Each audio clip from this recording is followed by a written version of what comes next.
That takes us on to item B, exonerated cases. There's only one case, 096-20. Do we have a motion to adopt the findings? I move that we accept the findings of case 096-20. Second. We have a motion and a second. Any discussion on this case? Member Amiho Pruitt. So, in watching the OBRD, I did have a couple of concerns, and I think that some of the things that the officer said set a tone with the folks that he was interacting with there. He said, should I quickly thumbnail sketch what this case was before I do this, or is everybody on the same page?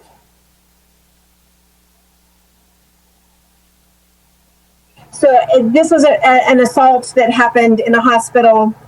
Hospital staff called, and when the officers arrived, one of the things that they said when they were reviewing the video footage that was collected by the hospital was that there had been an interaction between two people. One was a man sitting on the ground as another man's child went by in a wheelchair, I guess. The first man said something to the wheelchair-bound person, and then the third person jumped up, ran over, and assaulted the man that was on the ground. So the officer stated normal people don't have to put up with stuff like that. When he was talking about, he was referring to the person who did the assaulting as the normal person that doesn't have to put up with the things that was said by the other person. The hospital staff was saying that this person didn't have decisional capacity, that he was not in a mental place to be able to do that. The officer also then stated, when a guy's feelings are hurt, he acts like that. So I think this was in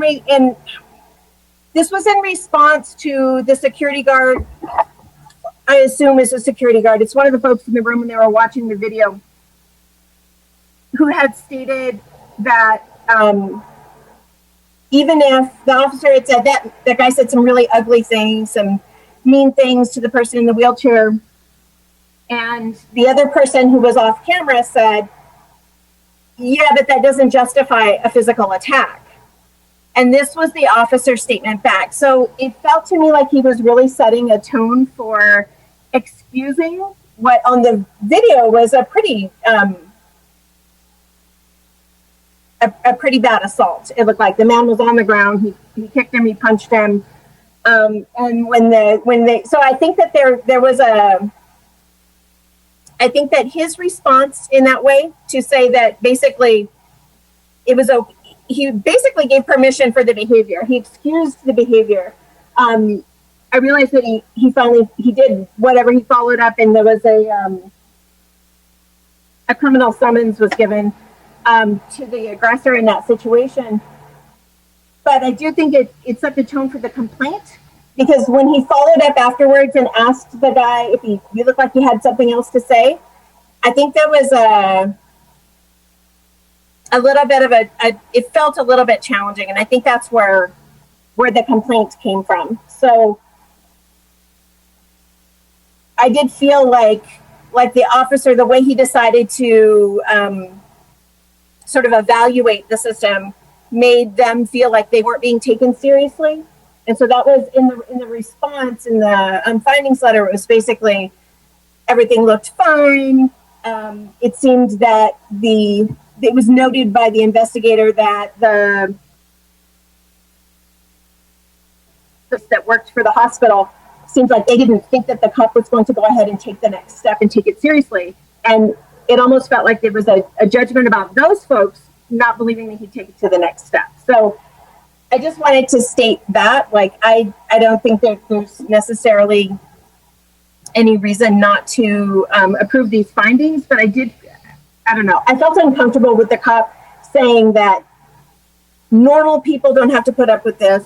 Like cops and other people do have to put up with people talking to them in ugly ways, but normal people don't.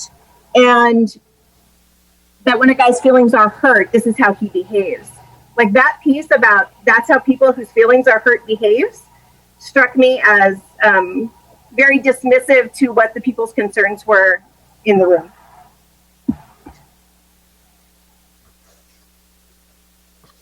Thank you, Member Armijo Pruitt. Do we have any other comments or discussion on that?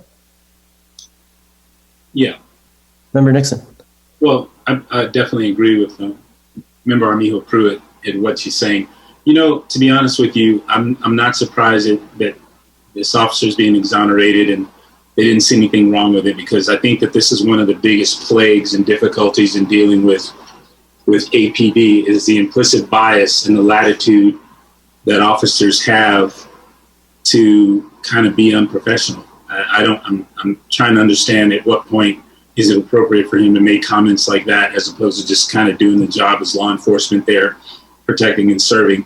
And this is what runs rampant. This kind of goes into that kind of implicit bias type thing where, you know, I don't know what it is, but that's something that we're definitely going to have to address, because as long as APD officers are allowed to do this and be exonerated for it, and or you know, whatever's going to go on, we're still going to have problems with the public and their opinion of APD. So I just want to say that behind Member Armijo Pruitt. Thank you.